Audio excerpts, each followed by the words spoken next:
The Bahrain GP was concluded successfully last weekend, evidencing that it's going to be one more season with Max Verstappen's domination. The outcome of the race was largely different compared to most of the pre-season predictions, as Red Bull team was not challenged by any of the rivals like Ferrari, McLaren and Mercedes. With exception to the top, there were some great battles throughout the pack, offering a great racing experience to Formula One fans in the inaugural race of the 2024 season. Welcome back to Total F1. This is our review of the Bahrain race weekend. But before we proceed, hit the subscribe button and smash the bell icon for more exciting updates. Out of the 3 practice sessions, FP2 was a more useful one, as it's held under conditions similar to qualifying and race. During FP2, some of the top teams carried out their operations with the softer compounds as a simulation run to qualifying on the next day. In all these 3 sessions, Red Bull showed great control with their all-new RB20 Challenger, but they waited till qualifying to unleash their full power. Teams like Ferrari, McLaren and Mercedes also hinted about the presence of pace within their Challengers. On the other hand, Sauber and Alpine appeared to be struggling a lot with their pace and were not confident with their performances. Fans were waiting for the outcome of this qualifying session, as all the teams had to unleash their true powers of the Challengers to reserve a higher spot in the starting grid. In Q1, Sainz was the driver to top the timesheets, beating the lap times of Verstappen and Norris. Most of the frontrunners skipped the final flying lap, as they knew that the bottom teams didn't possess any pace to challenge them. Everyone was surprised when Stroll scored the second fastest lap time of the session. Bottas, Guan Yu, Sargent, Ocon and Gasly are the 5 drivers who failed to cross the hurdle of Q1. Leclerc was the driver to top the timesheets in Q2, beating the fast times set by Max Verstappen and Carlos Sainz. This time Tsunoda, Stroll, Albon, Ricciardo and Magnussen were knocked out from the rest of the qualifying. Then the final practice session was started, and Hülkenberg was the most surprising name in Q3, as most people didn't predict that Haas would be able to find solutions for their ongoing problems. Verstappen topped the timesheets, reserving the pole position of the race. Behind him, Leclerc and Russell reserved their spots in the starting grid. Sainz and Perez occupied the remaining 2 spots of the top 5. Alonso, Piastri and Norris occupied the positions of the starting grid from 6 to 8. Most notably, Hamilton experienced a poor qualifying session, being the 9th on the starting grid. Even though Hülkenberg was lucky to push his car into Q3 of qualifying, the German was not able to survive there with the pace possessed by the rivals in Q3. Verstappen was able to show a good reaction time by converting his pole position advantage into a race lead, but he was closely attacked by the Ferrari driver Charles Leclerc, moving close to him within the first few seconds of the race. When they reached turn number 1, Leclerc tried to overtake the Red Bull driver by trying to go round the outside, but the reigning world champion cleverly defended his position, extending the race lead very easily. Meanwhile, Sergio Perez, who started the race as 5th, pushed himself into 4th position by taking the maximum advantage of the extra pace of the RB20 car. Meanwhile, a collision happened in the middle part of the pack, close to turn number 1, and 3 cars appeared to be involved in that incident. Hülkenberg gave a little touch to the back of Stroll's AMR24, and the Canadian driver experienced a spin because of this. Bottas, who was running behind these 2 cars, also made contact with the back of Hülkenberg's Haas Challenger, altering the shape of his front wing.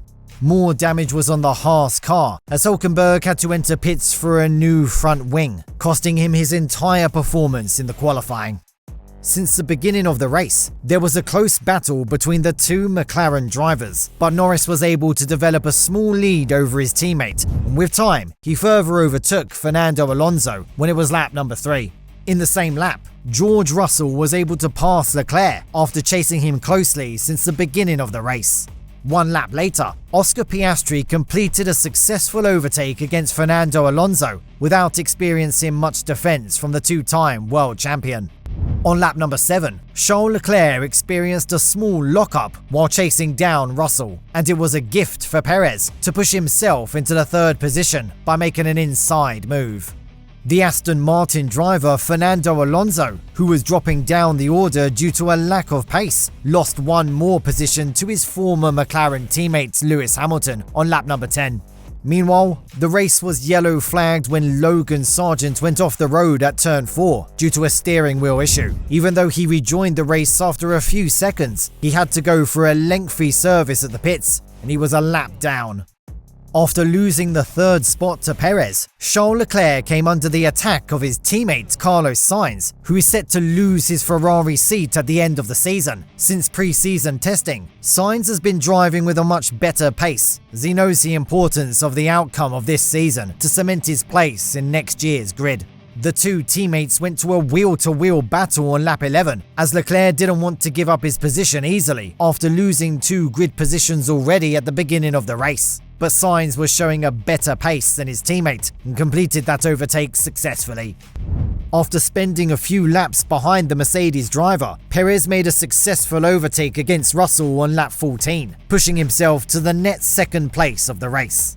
Even though Sainz was ahead of Leclerc, Ferrari made a surprise decision by pitting Leclerc first. This gave a clear advantage for the Monegasque driver over his teammate to improve his track position, but Sainz appeared to challenge that decision by overtaking his teammate one more time on lap 17 without experiencing any considerable defense from Leclerc.